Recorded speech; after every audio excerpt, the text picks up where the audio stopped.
David Moyes hasn't been sacked and David Moyes won't be sacked.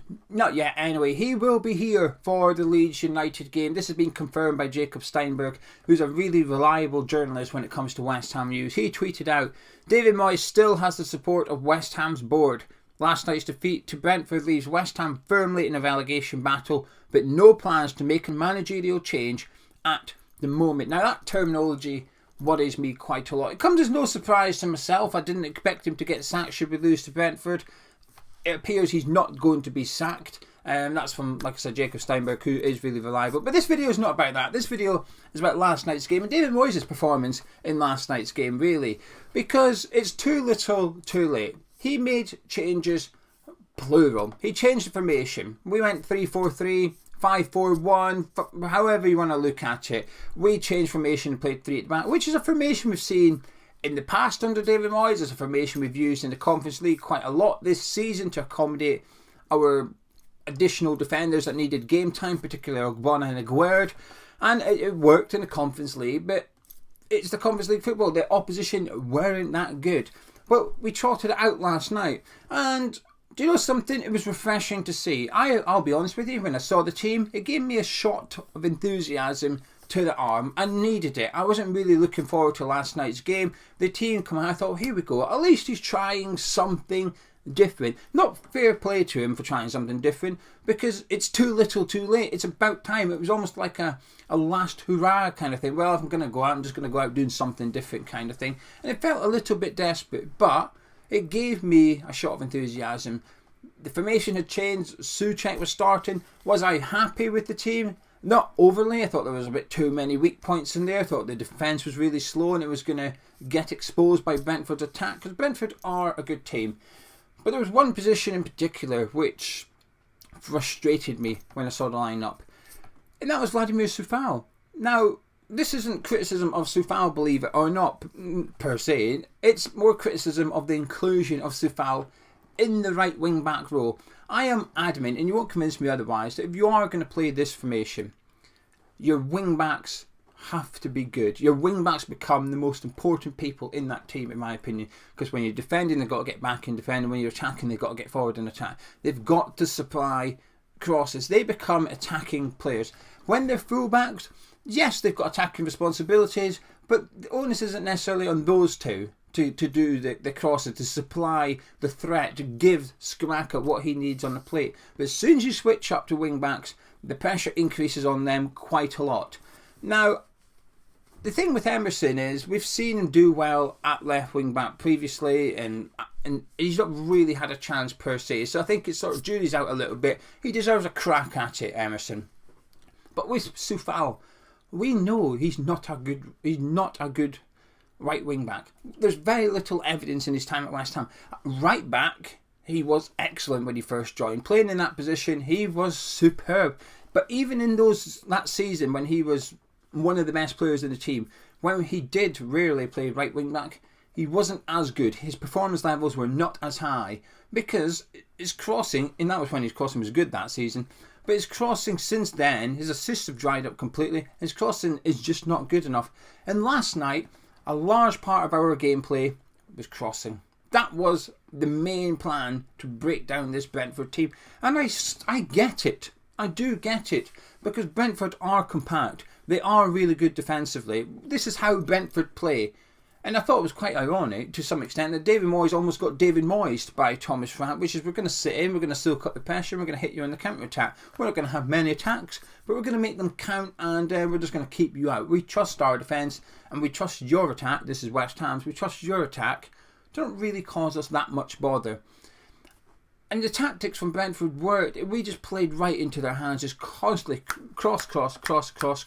Now, I don't mind the crossing aspect, as long as they're good. As long as they're threatening, as long as we're switching it up, as long as there's variety. Jurgen Klopp doesn't mind crossing, because you've got Andy Robertson, Trent Alexander-Arnold whipping them in, and they cause problems. Eventually, his teammates will win them. Eventually, they will score through crossing. So the difference is, last night there was none of that from us. And we're asking somebody who's struggled this season for form, struggled this season with his crossing, to say, well, can you somehow turn into David Beckham out on the right wing? And it was extremely, extremely frustrating, but it was just too little too late. This season we've heard two words quite a lot from David Moyes and others associated with the club. We've heard the word unlucky, and we've heard the word transition. Now, up until now, I haven't really felt I've seen much transition. I don't mind a season that is a transitioning season where you will lose points, you will lose games that you don't expect to lose because you're going from one style of football to the next style. I get it, but I don't mind a transitioning season as long as there's evidence of transition. I don't really feel like there has been this season. It feels like we've been playing the same tactics, which used to work. It worked for large periods of time. We finished 6th and then 7th in the Premier League. It worked, but we've got sussed out. So they've almost identified that we need to change up how we play, and I would agree with that. We need to evolve. But I haven't really seen much evidence of us trying to do that this season until last night. Last night, do you know something? That game was the first game of the season, and it was like, whoa, give us a chance. We're trying things. You're going to have to let this happen. I would have sat back and said, okay, I can see it. I can see a change of style. I can see what you're trying to do. I can see that you've come up with this new way of playing and what you're going to do, and it's going to take time. But the problem is he's ran out. He's ran out of time. We're now a point outside of relegation. We're 2 points off bottom of the Premier League. If all the results went against us from here on in this weekend, we'd be bottom of the Premier League going into the Leeds United game. Now, this is my problem. Like I said, if that was match day 1, I'd say, okay, I can see something. But it's not. It's not match day 1. We're now near enough halfway through the Premier League season. Can we afford to give him time to carry on with this? Let's call last night an experiment. Can we allow him to carry on with that? I don't think we can. The clock's ran out. The sand is all on the bottom now. It's done now. It was pleasing to see Soucek dropped. And this is the funny thing, and this is where I will say fair play to Moyes. One of the biggest criticisms for him last season and before was he has his favourites, he continues to play his favourites, he won't drop them. We know who we're talking about. Antonio, Soucek, Fornals. Well, this season, bar Craswell, to some extent, Dawson, but I would leave him out of this one. Craswell's the only one, and Fabianski as well, maybe. But the rest of them have all been dropped. The favourites tag, the ones that you would put under the category favourites, they've all been dropped by David Moyes this season. So he's sort of either dismissed the myth or he's changed it. It's one of the two. It depends where you sit in regards to that belief. But my point is, he's no longer continuously playing the same old players. It took until last night to drop Thomas Soucek. It's the first time we've seen him drop for a big game like this. And he played Paqueta in that role. Now, after the game, David Moyes, I was looking at what Moyes has said. It's very, very interesting. He does not sound like a manager that's way to lose his job. And that was before Jacob Steinberg's tweet. He did not sound like a manager that was a way to get sacked. I think he knows he's here for the Leeds one. And if that's the case, if the board do back him and they've said to him, no, you've got the Leeds game, fine. I don't mind the board privately telling him what the situation is in regards to his job. But his comments were interesting. Not the fact that he thought we played really well. As he said that in the first half we played really well, in the second half we played well. He didn't use the unlucky tag this time round. He just said, we got sucker punched. We dominated the ball, we dominated the game, but we got sucker punched and couldn't break Brentford down. But his comments regarding Paqueta I thought were interesting because he got asked, are you going to play Paqueta in this deeper role? He said, yes, it's something we're going to look at. We're going to work it out and try and get him playing in this deeper role and see how we can make it a bit better. Didn't call out anyone in particular, but again, he was saying that, he got asked about Skraka and Paqueta settling in. He said, you can't just pick on the new players. The old players need to step up. The ones that used to score the goals. Now, obviously, you'd imagine Jared Bowen is the one he's alluding to here. 2 goals and no assists this season is not good enough from him. But I didn't feel like it was a man that was worried about losing his job, even when he gets asked about being under pressure.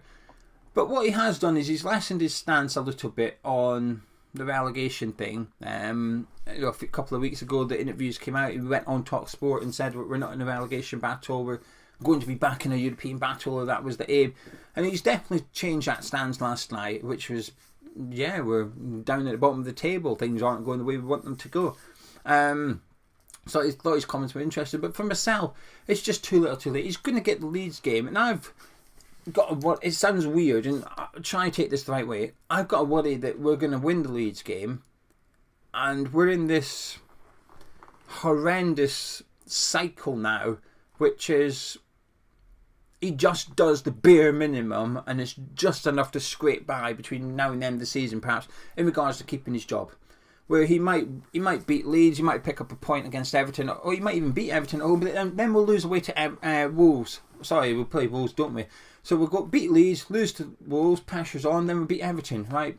Okay, and then we've got Newcastle, Chelsea, Tottenham. You could lose all them three. Pressure's really on, bang, then you'll win another one. And I've just got this fear we're going to be stuck in this cycle between now and the end of the season, where he does just enough to restart that 3-game thing, just enough for the board to go, oh, okay, you've got a couple more games kind of thing. And I've got a big fear that it's not going to be enough. While it'll be enough for Moyes, I don't think it's going to be enough for West Ham United. And when I say enough, I mean just to stay in the Premier League. I don't mean to go on and do anything fancy or finish in the top. I mean just to finish 17th or higher in the table. Because I say we're sinking like a stone. We aren't. We're not sinking like a stone. We've been creeping towards the bottom 3 for quite a while now. The 5 Premier League games in a row we've lost, which I find it difficult to say that because of the break. It feels like 2. To me, it feels like we've lost 2 Premier League games. Factually, we have lost 5 Premier League games in a row now, but because of that break, I feel like I only want to say 2. And that's not in defence of David Moyes, that's just for everybody in the Premier League. If you won 3 before the break and you win 2 after, I see it as you've won 2 in a row. Factually, you have won 5. That break's just a bit too long. I don't consider it as form. Do you know what I mean? I consider form, while it's 5 games, I also consider the games have got to be within 5 weeks of each other as well. You don't take the last 2 games in May and the first 2 games in August and call that form, do you? No, that's old season, new season. So I'm a bit like that with this form. But he's here for the Leeds game. It's expected on my behalf, but doesn't mean I'm not disappointed by it. It doesn't mean I'm not worried. I am really worried by it, actually. But like I said, I'm going to try deal with that in a different video. This was about last night. But again, while it was too little too late, while we saw some changes with the formation, with some of the personnel, the way we played was the same. Defensive errors, not threatening to score. Substitutions, lack of substitutions rather. 2-0 down at half time, he played the same way. And I kind of get it, because do you know something? I don't mind admitting this. Until they scored, I quite enjoyed it. I actually thought we played some nice football, but that's how Brentford allow you to play. Brentford will sit back and let you have the ball. So did we improve that much, or did Brentford just allow us to improve that much? I think there's an element of both there. I think if you're going to take Soucek out and put Paqueta in midfield, naturally your passing statistics are going to get better in the middle of the pitch. But it was very sideways. It was very, very safe. But we were, I'm going to use the word unlucky. Moyes says we were unlucky not to be 1-0 up before Brentford were. Declan Rice hit the post. Dawson went quite close. Thought, here we go. We've got a little bit of something about us here. We're moving the ball about quite well. I was quite pleased with what I had seen until Brentford made it 1-0. And even after Brentford made it 1-0, I thought the reaction was relatively quite good. I thought we were still moving the ball. But the problem was, there was no penetration, there was no threat. It was all the amount of times we were out on the left hand side just doing that little triangles. You cross it, no, you cross it, no, you have it. Everything has to go through Declan Rice as well. Everything. When you go down the left, no, you got to give it to him so you can put it out onto the right and go down that side. Oh, give it back and go down the left. And it's just a lack of responsibility, a lack of accountability. Nobody wants to make a mistake. Nobody wants to try something. I thought Ben Rama at times were trying to take on players and whatever, but there was no X factor in that team, which is what we're missing at the minute. We're missing a player that's grabbing these games by the scruff of the neck and standing out to be counted. I thought there was 1 or 2 occasions where Jared Bowen tried it, but it was few and far between. The first half he went down, crossed it, went out for a corner. The second half, Ben Mee brought him down. Originally a penalty, then a free kick, which I think was the correct decision. Then he got brought down outside the box by Rico Henry, but because he had a shot, it was advantage played to carry on. But I thought Bowen, apart from that though, I've named 3 occasions where he ran at the Brentford defence. Off the top of my head, that is it. I don't recall a 4th or a 5th one. few and far between. Too little too late from the manager. And like I said, had he done that on match day 1 this season, I could see something. I would sit there thinking, alright, I get what you're trying to do here. You've got a new partnership in midfield. We're playing with wing backs. I don't think it's the right wing backs, but we're trying something different here. We've got a better striker up front, a taller striker up front. We're trying to put crosses in. I get it, but it's not. It's halfway through the season, and I just think it's done out of desperation rather than desire. And I just think it's too little, too late. The news, not surprising, but still disappointing. As was last night's performance. Last night's performance was just... None of us had faith. Like I said, we were unlucky, but you can't rely on Declan Rice hitting 25-yarders every game, and you can't rely on set pieces. We used to be able to, but not anymore. Our biggest threat yesterday was Craig Dawson. It's as simple as that, and it's not good enough. It's far too little, far too late. Anyway, I'm going to disappear. If you've enjoyed me rambling and moaning, please drop a like on the video. You're new to Hammers Chat, please subscribe, and I'll catch up with you next year.